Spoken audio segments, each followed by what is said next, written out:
قال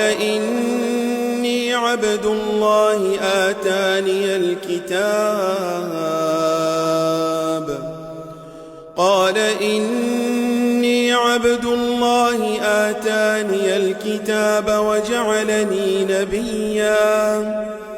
وجعلني مباركا أينما كنت وأوصاني بالصلاة والزكاة ما دمت حيا